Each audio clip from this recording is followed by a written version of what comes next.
In the tumultuous years of the late 1960s and early 1970s, Uganda stood at a crossroads of history, grappling with the legacy of colonial rule and the quest for true independence.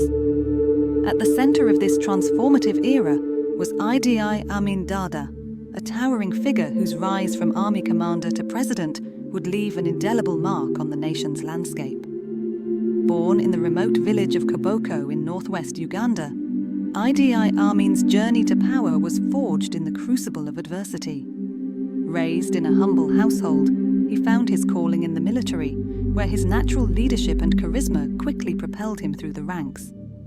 As Uganda emerged from the shadow of British colonial rule in 1962, Amin stood as a symbol of defiance against the lingering influence of the past.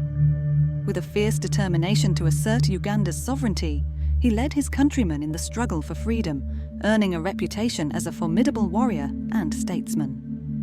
In 1971, amidst growing political turmoil, Amin seized power in a military coup, ousting President Milton Obote and assuming the presidency himself. His ascension to the highest office marked a turning point in Uganda's history, heralding a new era of bold initiatives and controversial policies. One such initiative came in 1974, when Amin made the decision to rename the streets of Kampala, the nation's capital, as a symbolic gesture of reclaiming Uganda's identity from its colonial past. Under his directive, the names of British colonial figures were replaced with those of Ugandan heroes and landmarks, reflecting a renewed sense of pride and self-determination. The renaming of the streets sparked a wave of nationalistic fervour, with Ugandans embracing the change as a tangible symbol of their newfound independence. Gone were the reminders of colonial subjugation. In their place stood tributes to the rich tapestry of Uganda's history and culture. Yet, for all his efforts to reshape Uganda in his image, Idi Amin's presidency would be marked by controversy and brutality. His regime was characterized by widespread human rights abuses, political repression, and economic mismanagement, casting a shadow over his legacy that endures to this day. In 1979, Amin's rule came to a dramatic end with his ouster by Tanzanian forces and Ugandan exiles, culminating in his exile to Saudi Arabia, where he would spend the remainder of his days in relative obscurity. Today, as Uganda looks to the future, the legacy of Idi Amin Dada remains a complex and contested chapter in its history.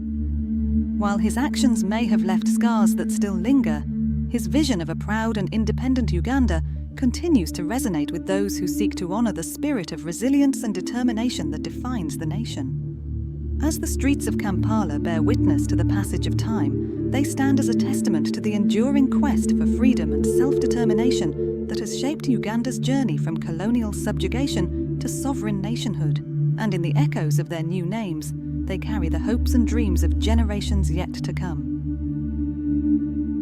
In 1972, London Heathrow Airport, the bustling terminal is alive with the sounds of arrivals and departures. Among the throng of travellers, a mother and her young daughter step off the plane, their faces etched with a mixture of relief and uncertainty. In the wake of political upheaval and persecution, they embarked on a journey into the unknown. Mrs. Sushila, a woman of quiet strength, and her 10-year-old daughter found themselves thrust into a world far removed from the familiar sights and sounds of their homeland. Uganda, once their sanctuary, had become a place of fear and uncertainty under the regime of Idi Amin Dada. Mrs. Sushila, a dignified woman in her mid-30s, clasps her daughter's hand tightly as they navigate the maze of the airport terminal. Her daughter, wide-eyed and curious, gazes around in awe at the sights and sounds of their new surroundings. Mrs. Sushila, softly, "It's going to be all right, my dear. We'll make a new home here in England." Away from the troubles of our past, they approach the immigration desk, where an official scrutinizes their passports with a stern expression. "Immigration officer, purpose of your visit?" Mrs. Sushila. "We are seeking asylum, fleeing persecution in Uganda." The immigration officer nods, his demeanor softening slightly as he stamps their passports. "Immigration officer, welcome to England. I hope you find safety and solace here." With those words, Mrs. Sushila and her daughter take their first steps into a new chapter of their lives. They find refuge in the bustling streets of London, where the air is thick with the promise of opportunity and freedom. A modest apartment in a quiet neighbourhood, Mrs. Sushila and her daughter unpack their meagre belongings, creating a sense of home amidst the unfamiliar surroundings. Mrs. Sushila, smiling. "This may not be our home, but it's a start. We'll make it our own, one day at a time." Mrs. Sushila, watching from a distance, her heart swelling with pride. "You're doing so well, my dear. I know it hasn't been easy, but you've shown such resilience and courage." As time goes on, Mrs. Sushila and her daughter find a sense of belonging in their adopted homeland. They embrace the rich tapestry of cultures and traditions that make England unique, while never forgetting the land they left behind. Years later, Mrs. Sushila's daughter stands tall and confident, a testament to her mother's unwavering love and determination. Together, they reflect on their journey, the trials they've overcome, and the triumphs that await.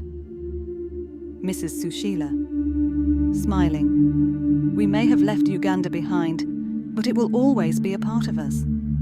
Our story is a testament to the resilience of the human spirit and the power of love to conquer even the darkest of times."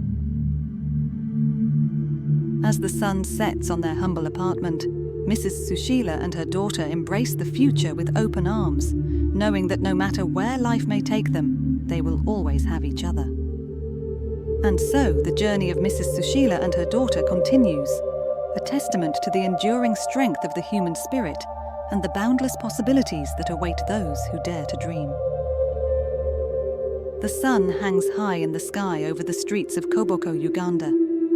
A vibrant parade marches through the town, led by a band playing jubilant tunes.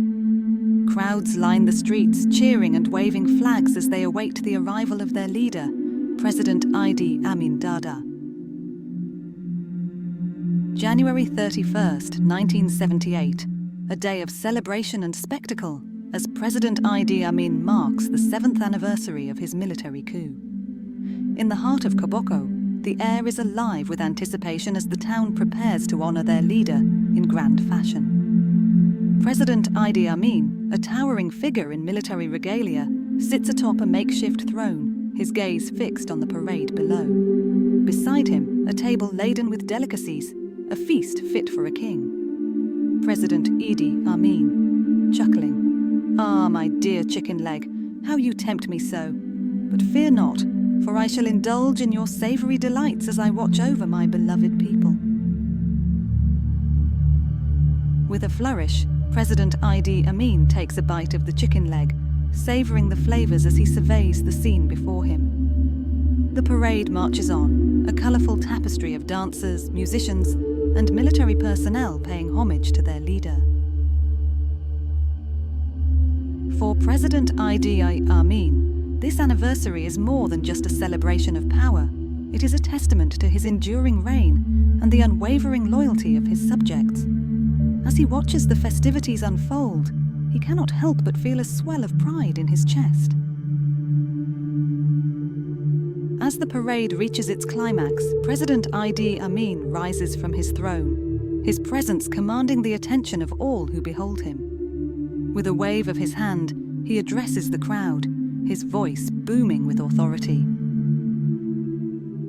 President Idi Amin, my dear compatriots, today we mark 7 years of progress, prosperity and strength under my leadership. Together, we have overcome adversity and triumphed over our enemies. Let us continue to march forward, united in our resolve to build a brighter future for Uganda. The crowd erupts into cheers and applause, their voices mingling with the strains of the national anthem. President Idi Amin watches with satisfaction, his heart swelling with pride at the adulation of his people.